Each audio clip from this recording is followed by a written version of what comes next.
This week we have comic reviews of Star Wars and Hellboy, a Game of Thrones progress check, real-world science report on how to download your brain.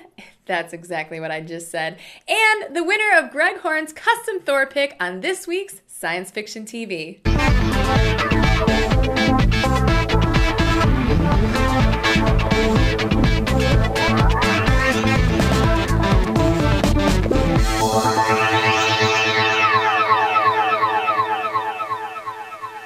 Hi guys, I'm Kristen Nettapak, and it's good to be back in the world of sci-fi geeking out with you guys. We've got tons to talk about this week, so let's get started with Game of Thrones.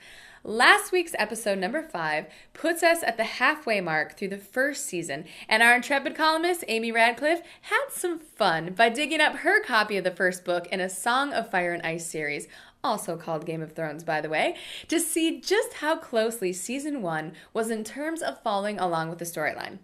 Interestingly enough, the show's story is only 15 pages. Now that's out of 800 in the paperback, shy of being exactly in the middle of the book. Not bad, HBO. Amy goes on to share her opinion of HBO's fantasy series so far, and I'm giving you the spoiler alert right now before you read her column, just in case you're not caught up on the show. Then catch up, get to it. Amy also spent some time diving into comics in ode to one of her favorite tales, and one of mine as well, Star Wars. At War with the Empire, Volume Number 1 is an omnibus collection of more than 400 pages of Star Wars comics. This ginormous, wait, did I just make that word up? Okay.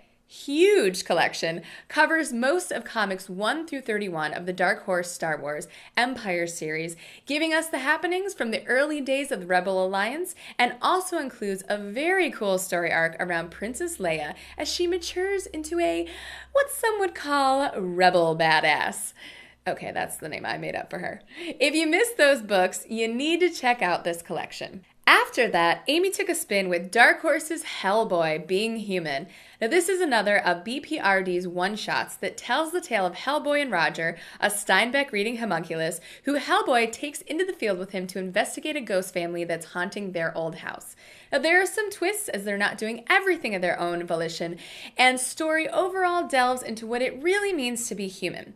Now Amy notes that the artwork is deliciously dark, which she likes. I knew that we were friends for a reason, girl.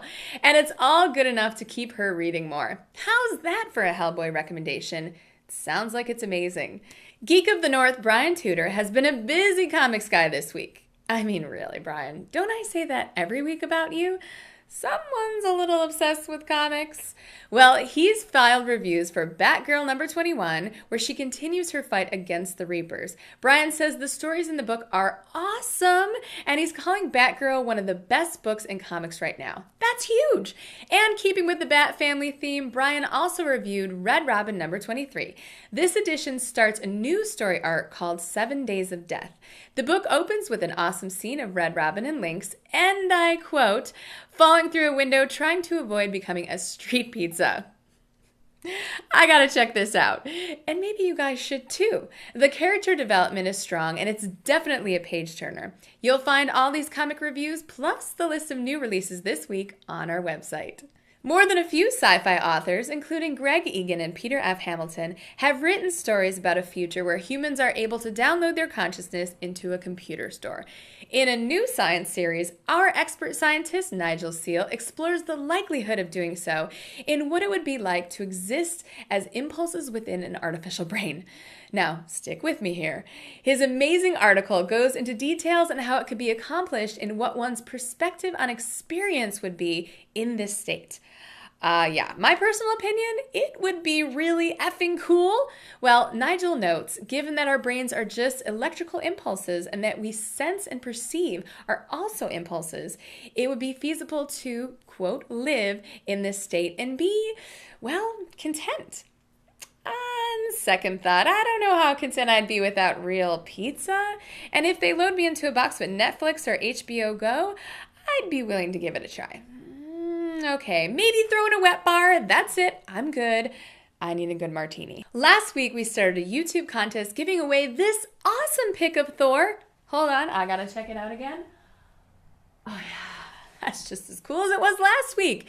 It's by legendary comic artist Greg Horn. Now, all you had to do is subscribe to our YouTube channel and comment on last week's show.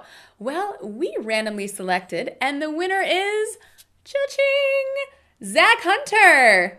Is that what that says? Zach Hunter. Congratulations, Zach. Just message us with your contact info and we'll get the picture on its way ASAP, because I'm telling you, it's just that cool.